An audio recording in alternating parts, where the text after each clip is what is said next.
சிலுவையிலே ஆண்டவர் இயேசு சொன்ன அந்த 5வது வார்த்தை, தாகமாய் இருக்கின்றேன். யோவான் நற்செய்தி 19:28 இந்த வார்த்தைகளை நாங்கள் காண்கின்றோம். யோவான் நற்செய்தியாளர் ஒரு குறியீட்டு நற்செய்தியாளர் என்று சொல்லி அழைக்கப்படுகின்றவர். அவர் இயேசு ஆண்டவர் பேசிய வார்த்தைகளை உவமைகளாக இருக்கட்டும், அற்புதங்களாக இருக்கட்டும், ஆழமான விவிலிய காரணங்களோடு தொடர்புகளோடு அவற்றை தெரிந்தெடுத்திருப்பார். இந்த பகுதியிலே இதை சொல்லும் பொழுது மறைநூல் வாக்கு நிறைவேறும் படி ஆண்டவர் இதை சொன்னார் என்று சொல்லி ஒரு வார்த்தையை இங்கே குறிப்பிடுகின்றார்.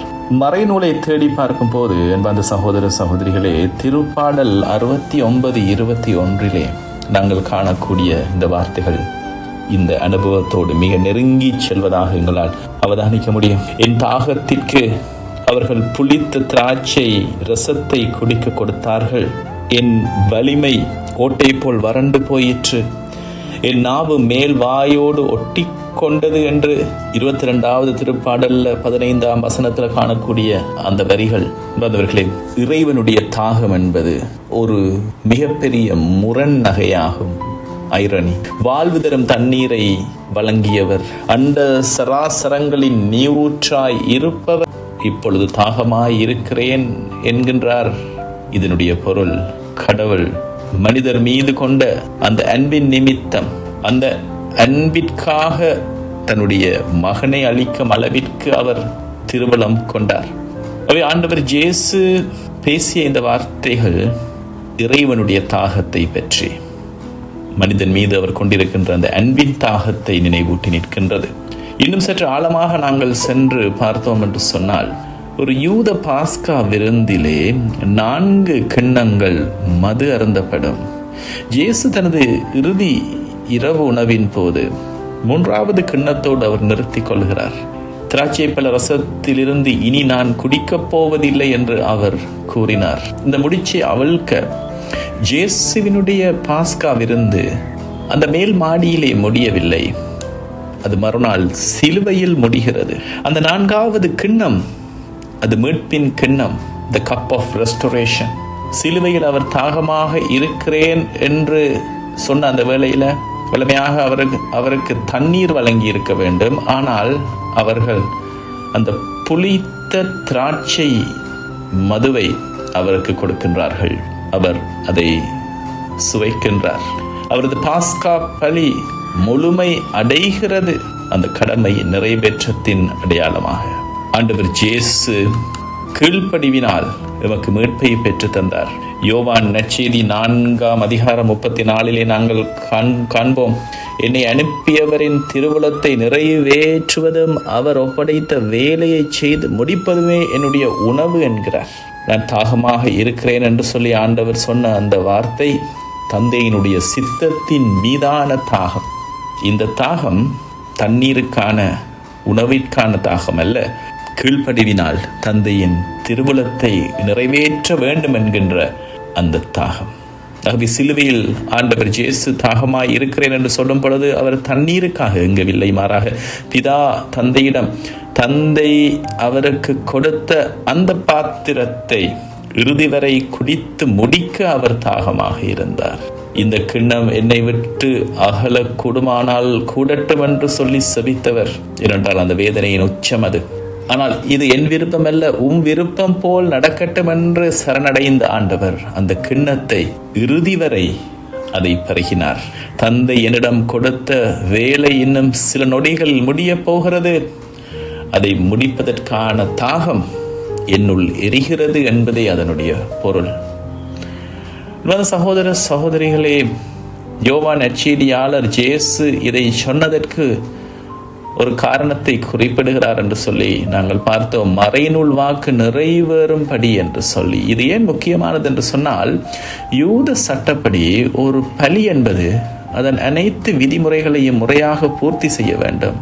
நாங்கள் பார்த்ததை போல திருப்பாடல் 69:21 என் தாகத்திற்கு புளித்த திராட்சை ரசத்தை குடிக்க கொடுத்தார்கள் என்று முன்னறிவிக்கப்பட்டிருந்தது. இயேசு அந்த வார்த்தையை சொன்னதன் மூலம் தான் ஒரு பள்ளியாடு மட்டுமல்ல, தான் அந்த உண்மையான மெசியா என்பதற்கான வரலாற்று சான்றை இங்கே காட்டி நிற்கிறார். ஆக இயேசுவினுடைய தாகம் என்பது தந்தையின் சித்தத்தை நிறைவேற்றுவதற்கான வேகம். மனிதர்கள் மீது அவருக்கு இருந்த அந்த அன்பிற்கான, அந்த அன்பின் பொருட்டு இருக்கின்ற அந்த தாகம். அவரே உண்மையான பாஸ்கா பலியை நிறைவேற்றுகின்றவர் என்று சொல்லி அந்த பலியை பூரணப்படுத்துகின்ற அந்த தாகம். அன்பான சகோதர சகோதரிகளே, யோவான் நற்செய்தியில் இந்த வார்த்தை இடம்பெறுவது ஒரு தற்செயலான நிகழ்வு அல்ல. யோவான் ஒரு சிறந்த இறையியலாளர் மட்டுமல்ல, அவர் ஒரு குறியீட்டு ஓவியர், சிம்போலிஸ்ட். அவர் ஒவ்வொன்றையும் மிகவும் கவனமாக தன்னுடைய நற்செய்தியிலே செதுக்கியுள்ளார். இயேசு இந்த வார்த்தையை சொன்ன உடனே அங்கே நடக்கின்ற விடயங்களை யோவான் படம் பிடித்து காட்டுகிறார்.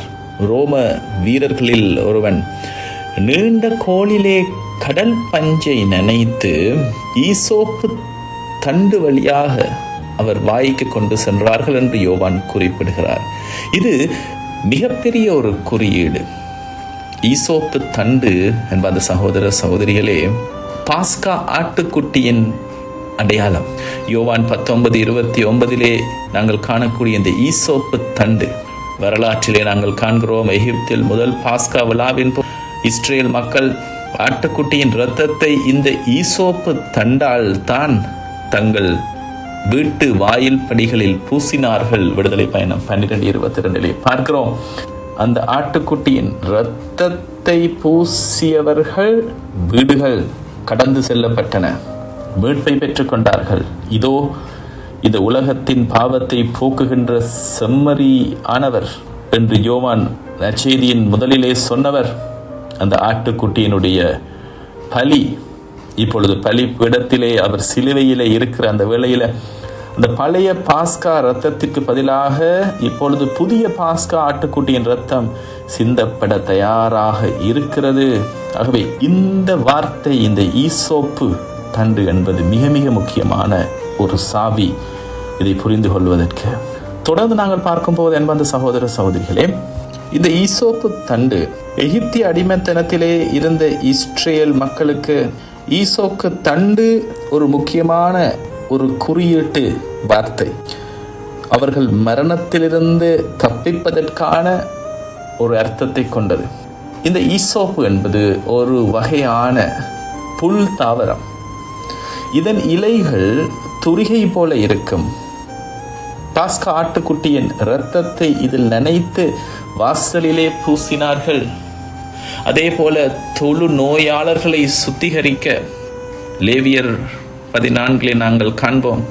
தொழு நோயாளரை சுத்திகரிக்க இந்த பிரஷ் போன்ற, இந்த துரிகை போன்ற இந்த இலைகள் பயன்படுத்தப்பட்டன. ஆகவே பாவத்தை கழுவுவதற்காக ஆண்டவர் இயேசுவினுடைய இரத்தம் சிந்தப்படுகின்ற இந்த தருணத்திலே இந்த ஈசோப்பு தண்டினால் சுத்தமாக்கப்படுகின்றார்கள். என்பது சகோதர சகோதரிகளை தாவீதினுடைய சங்கீதத்திலே ஈசோப்பினால் என்னை சுத்திகரியும் என்று சொல்லியும் திருப்பாடல் 51 நாங்கள் காண்கின்றோம்.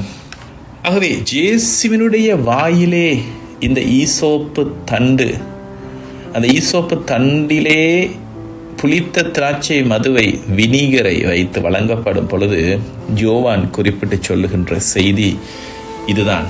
இதோ புதிய பாஸ்கா ஆட்டுக்குட்டியினுடைய இரத்தம் இந்த மனிதர்கள் மனுக்குலத்தின் மீது பூசப்பட தயாராகிவிட்டது.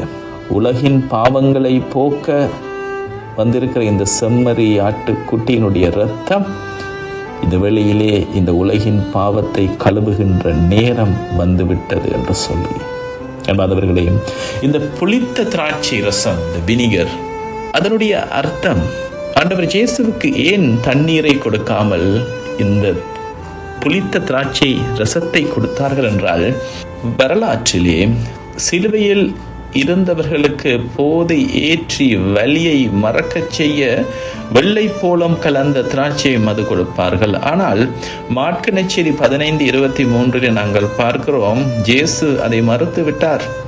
இறுதியாக அவர் குடித்த அந்த புளித்த திராட்சை ரசம் இந்த இறையியல் காரணங்களை நிறைவு செய்து நிற்கிறது. பாவத்தின் கசப்பை குறித்து காட்ட அவர் அந்த புளித்த திராட்சை மதுவை அருந்தினார். பழைய உடன்படிக்கையிலே கசப்பை காட்டுவதற்காக ஒரு வார்த்தை யூத பாஸ்கா உணவிலே அன்பார்ந்த சகோதர சகோதரிகளே, அடிமைத்தனத்தின் கசப்பை நினைவு கூற கசப்பான கீரைகள் உண்ணப்பட்டன. இயேசு அந்த புளித்த மதுவை, அந்த கசப்பான அந்த மதுவை அவர் அருந்திய பொழுது அவர் இந்த அடிமைத்தனத்தின் கசப்பை முழுமையாக தன்னுடைய தாகத்தின் வழியாக ஏற்றுக்கொண்டார். இந்த பாஸ்கா விருந்து முடிய வேண்டுமென்றால் 4வது கிண்ணத்திற்கு பிறகு அந்த 4வது கிண்ணம், அந்த கிண்ணத்தை அருந்த வேண்டும்.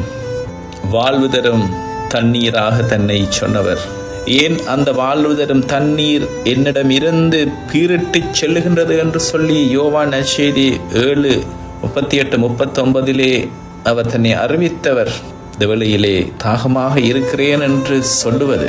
அன்பார்ந்த சகோதர சகோதரிகளே, யோவான் 7:38-39 ஒரு முக்கியமான வசனம் உள்ளது. என்னிடம் நம்பிக்கை கொள்கின்றவருடைய உள்ளத்திலிருந்து வாழ்வு தரும் தண்ணீர் ஆறாக பாயும். இயேசு இன்னும் மாட்சிமைப்படுத்தப்படாததால், சிலுவையில் அறையப்படாததால், தூய ஆவி இன்னும் அருளப்படவில்லை என்று சொல்லி யோவான் அந்த குறிப்பை அங்கே குறித்திருக்கிறார். நமக்குள் தூய ஆவி என்னும் வாழ்வு தரும் தண்ணீர் பாய வேண்டும் என்று சொன்னால் அந்த ஊற்றான இயேசு சிலுவையிலே அறையப்பட வேண்டும். அவர் தன்னை வெறுமையாக்கி கொள்ள வேண்டும். அந்த வெறுமையின் உச்சத்திலே, இந்த வெறுமையாக்குதல் என்கின்ற இந்த வார்த்தை, தன்னை தாழ்த்தி வெறுமையாக்கினார் என்று சொல்லி எபிரியர்களின் திருமுகத்திலே நாங்கள் காண்போம். அவர் தன்னை தாழ்த்தி வெறுமையாக்கியதனுடைய உச்சக்கட்ட வெளிப்பாடு, நான் தாகமாக இருக்கிறேன் என்று சொல்லி அந்த வறண்ட நிலையை அவர் குறித்து நிற்கிறார். என்பது சகோதர சகோதரிகளே, இந்த நிகழ்வுகளுக்கு பிறகு, அவர் இறந்த பிறகு, அங்கே ஒரு படை வீரன் ஆண்டவர் இயேசுவினுடைய விலாவை ஈட்டியால் குத்திய பொழுது அவருடைய விலாவிலிருந்து இரத்தமும் தண்ணீரும் வெளிவந்தன என்று சொல்லி நாங்கள் தொடர்ந்து வாசிக்க காண்போம். இந்த இரத்தமும் தண்ணீரும் தூய ஆவியையும் புது வாழ்வையும் குறித்து நிற்கின்ற சொற்கள். என்பது சகோதர சகோதரிகளே, யோவானுடைய நற்செய்தியின் தொடக்கத்திலே நாங்கள் காணக்கூடிய ஒரு தொடக்க புள்ளியாக, கானா ஊர் திருமணத்திலே அவருடைய பகிரங்க வாழ்வின் பணி, அந்த மீட்பு பணியின் தொடக்கத்தை தொடங்கிய அந்த தருணம், தண்ணீரை திராட்சை ரசமாக மாற்றிய அந்த நிகழ்வு இன்று கல்வாரியில் அதன் உச்சக்கட்டத்தை அடைந்திருப்பதை எங்களால் காணக்கூடியதாக இருக்கிறது. இந்த யோவான் நற்செய்தியின் தொடக்கத்திலே ஆரம்பிக்கப்பட்ட இந்த 2 குறியீடுகள், தண்ணீர், திராட்சை ரசம், ஒன்றாக வந்து இந்த கானா ஊர் திருமணத்திலே தண்ணீர் திராட்சை மெதுவாக மாறி அந்த வேளையில் அங்கே இயேசு தாய் மரியாளை பார்த்து, பெண்ணே, எனக்கும் உமக்கும் என்ன, என் நேரம் இன்னும் வரவில்லை என்ற ஆண்டவர். ஆனால் தாய் மரியாளுடைய அந்த வார்த்தையின் நிமித்தம் அவருடைய நேரம் ஆரம்பமாகிறது. கல்வாரியிலே அந்த நேரம் வந்து விட்டது. மீண்டும் தாய் மரியாளை பெண்ணே என்று அழைத்து அவர் அருந்திய இந்த புளித்த திராட்சை மதுவை அருந்தி தன்னுடைய விழாவிலிருந்து தண்ணீரை, தூய ஆவியை நதியாக பாய விடுகிறார். தூய ஆவியினுடைய வருகை இயேசுவினுடைய பலியோடு நேரடியாக இணைக்கப்பட்டுள்ளது. யோவான் 7:38 சொல்லப்பட்டதை போல அவர் மாட்சிமைப்படுத்தப்பட்ட, சிலுவையில் உயர்த்தப்பட்ட பொழுது அந்த ஊற்று திறக்கப்படுகின்றது. பாவ மன்னிப்பையும் மீட்பையும் குறித்து, தூய ஆவியையும் புது பிறப்பையும் குறித்திருக்கிற இந்த முக்கியமான நிகழ்வுகள் நடக்கின்ற தருணம் இது.